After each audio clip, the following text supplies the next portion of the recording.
have Rules of the House by New York Times bestselling author Mac Barnett. I'm going to show you how to read this book with your child, get the most out of reading comprehension. Let's get into it. The themes in this book are, it's all about rules. Following the rules, breaking rules, consequences, and loyalty. Also with siblings, because the main characters are siblings. All right, character development. Who are the main characters and what are they each like?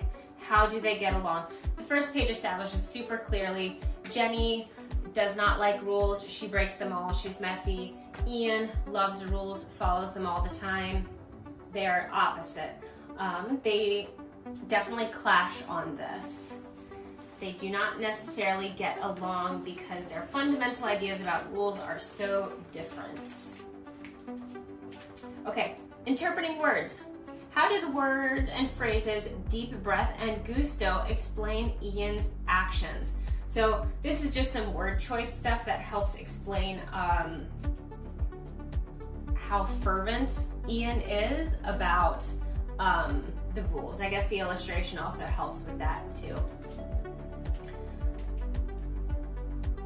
Point of view analysis. Do Jenny and Ian show their feelings about rules or hide them? How?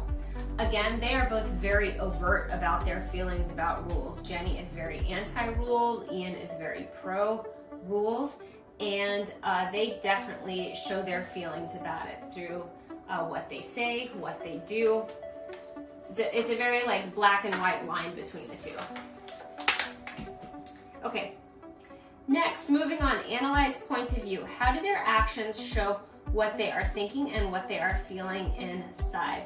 This page just illustrates that Jenny's actions reflect the way she feels about rules. She's very carefree, she climbs high in trees, and these actions, what they do in this day, like in the forest, reflects the way Ian feels about things because he stays on paths, he waits for an hour to get in the water, and he even has a self-imposed rule that he is not going to climb higher than his head in a tree. So just further illustrating the extent to which each of these kids is like governed based on their outlook of rules.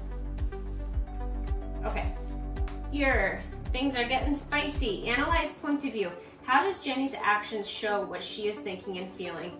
So this is the action that really kind of illustrates most clearly just how much Jenny does not like rules, that she purposefully breaks them. She purposefully breaks them. She doesn't even need to break this one. It's a door. She doesn't need to go in there. She's literally going to do it just because she's not supposed to. So Jenny is a rule breaker. And she does that like against her brother's wishes. Like, I'm going to do this because you are so annoying about the rules. I'm going to break one. Okay, analyze point of view. We're after like the major turning point in the book. How do Ian's actions show what he is thinking and feeling? So here, monsters came out. He grabbed his red toothbrush. He ran away. And here he is having kind of a turning point in his thinking. He wants to run away from the monsters, but he's not sure that that is the right thing to do because the monsters are literally going to cook his sister and eat her.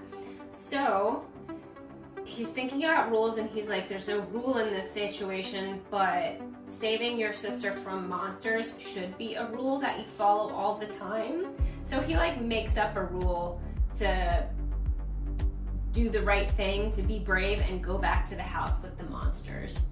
So he always is thinking like through rules, following the rules. The new rule, always save your sister from monsters. So he's gonna follow that rule. Jumping forward, interpret words. How does the word brandish tell us a lot about Ian's actions?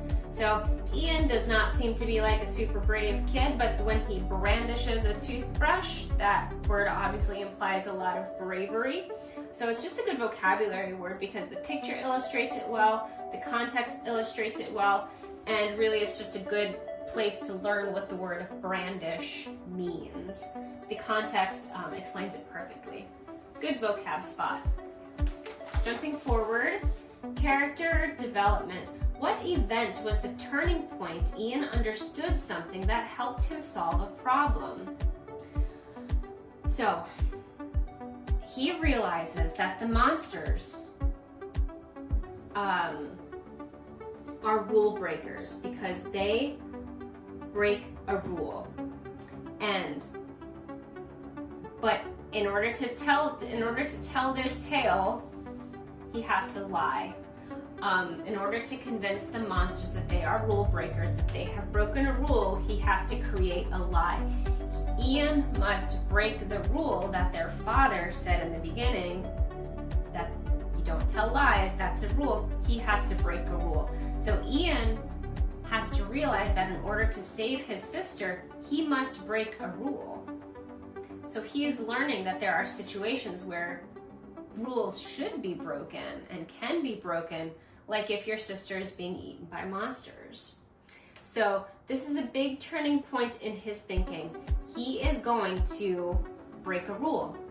He is going to lie in order to save his sisters. He's going to tell the monsters a lie that they are rule breakers.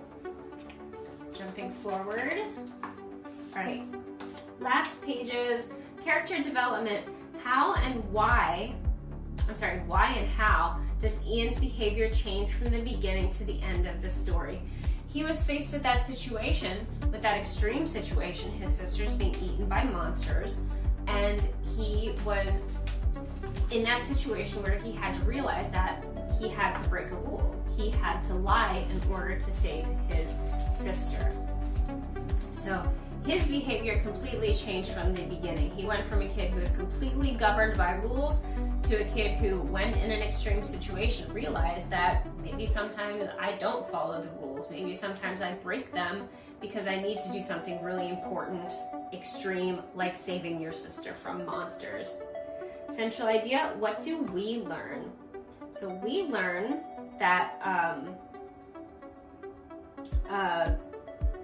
following rules is a good thing, because throughout the book, Ian was like a good kid. He was neat, he wasn't lazy, he did lots of things, he was really on top of the whole trip. His sister breaking the rules, she was messy, she was lazy, she was pinching him, it's her fault that the monsters were out. So like the kid who breaks all the rules is really, I don't know, Jenny's a little annoying. So why is breaking, but then of course, like, why breaking rules is sometimes okay. Basically because of loyalty. He has loyalty to his sibling, so in order to save her, because the loyalty he has to her, his older sibling, he will break a rule. So that's pretty much it. The good part of following rules, the bad part of breaking rules, and then the extreme situations where perhaps breaking a rule is okay. And that is Rules of the House by Mac Barnett. So I hope you have a lot of fun reading this book about rules with your child at home.